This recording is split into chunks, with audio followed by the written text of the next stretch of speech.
Hi folks, here with Tacitus today, your pushback channel, and thank you for joining this live stream. In this essay, I'd like to talk about the propaganda view that India and China were fantastically rich countries and filled with angelic hordes until damn racist whitey turned up and suddenly all their wealth vaporized within nanoseconds. So let's just look at that propaganda and see if it stacks up. Now, China and India had those two regions had the world's largest population by far. By the way, it wasn't even a close run thing. The entire population back then of Australia was less than a million people for the entire continent of Australia, but the Chinese and Indian populations then, as they are today, by the way, they were extremely populous areas, a lot of very fertile river valleys, and they had I haven't got the numbers in front of me, but for example, China was 200 million and India was 170 million type numbers. So compared to the time where the population of England was 4.5 million, that'll give you an idea as to the difference. So there's no doubt about it that when you've got such a large population, you can produce more than if you've got 200 million people. You can produce more than if you've got a population of 4 million or 5 million. So that goes without saying. So what the propagandists are doing is they're saying, well, because of this large population, or they're saying that China had a huge manufacturing output. The reality is, because of the large population, and we assume 1 unit of work per member of population, then they've got 200 million units of work. And that could be 200 million chairs being made or tables or anything, but 200 million units of work. England, by contrast, had 5 million units of work, say, around this time. Now, 5 million units of work is much less than 200 million. Therefore, they're saying, well, India and China were rich manufacturing countries or regions. Of course, that's bullshit. If you've got more people there, they're going to make more stuff. I mean, that's hardly a sign that they're technically advanced or they've got this big manufacturing output. It's just 1 unit of output per citizen, and that's the equation that they're using. And they're saying, well, that means that it was rich. That's not so.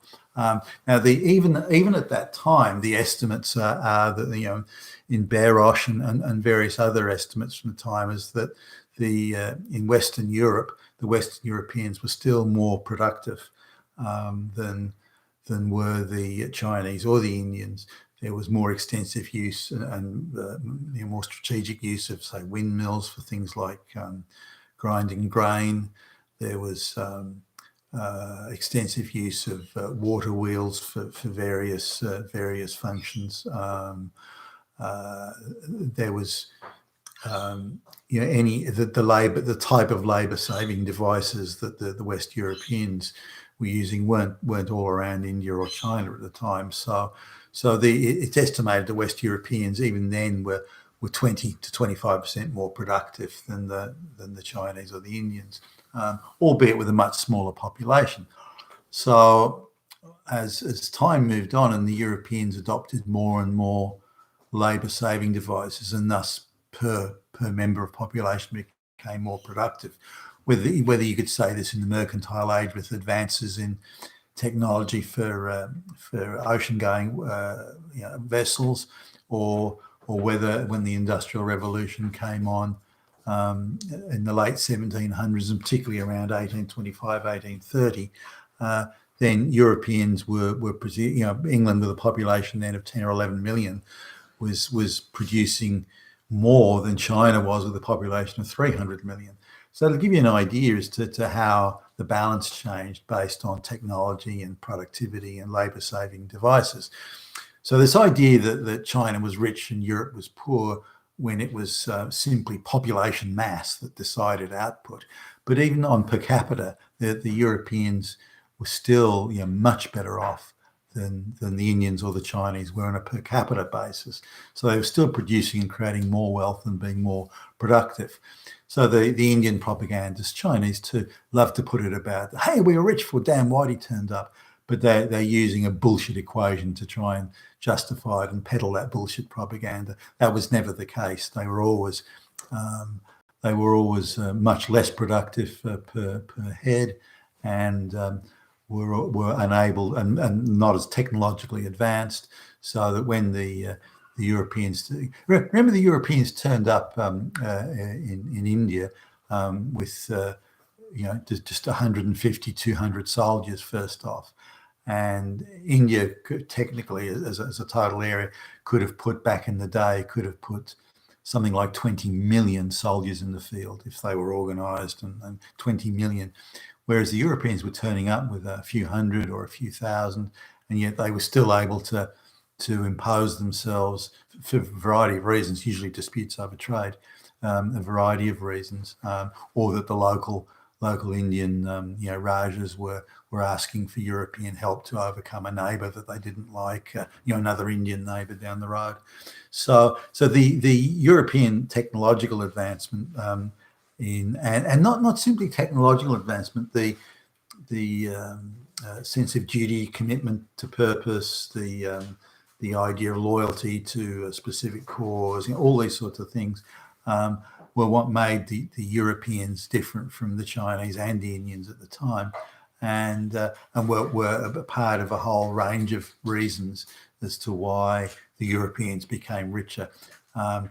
Was there trade that favoured the Europeans? Of course there was. But the idea that the Indians and Chinese suddenly became poor when whitey turned up is absolute and utter crap. The per capita wealth of Western Europe was always greater, or certainly at that time anyway, the 1500s, 1600s, was always greater than it was in China and India. And that differential continued as Europe industrialized and based on technology and productivity and labor-saving devices and so on.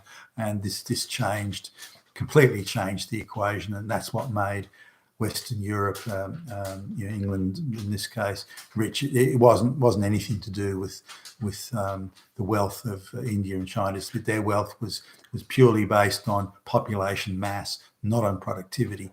And when the international equation shifted to productivity rather than population mass, that's when the Europeans pulled ahead. Nothing to do with wealth being stolen from India and China. Again, there were some fairly one-sided trade deals. The opium trade in China, for example, was hardly a time when the West covered itself in crowning glory. But it doesn't detract from the thing. The West was more productive, more technologically advanced, better organised, and that was why they became wealthy on a relative basis and why they surpassed the wealth of India and China. If you extrapolate out the one per population, the productivity of India and China, say in the year 1650, just to take one, or 1600 even, that relative productivity, or the per capita gross domestic product, that stayed pretty constant. It went up, and the Europeans helped that up, but it didn't change. It didn't go backwards or anything like that. It stayed on a relative basis pretty much where it was. It's the Europeans pulled ahead dramatically. That's what made the difference in wealth. So when you hear this propaganda about whitey came along and stole it all, it's bullshit, and push back against it. You've been with Tassos today in your Pushback channel, and thank you for listening.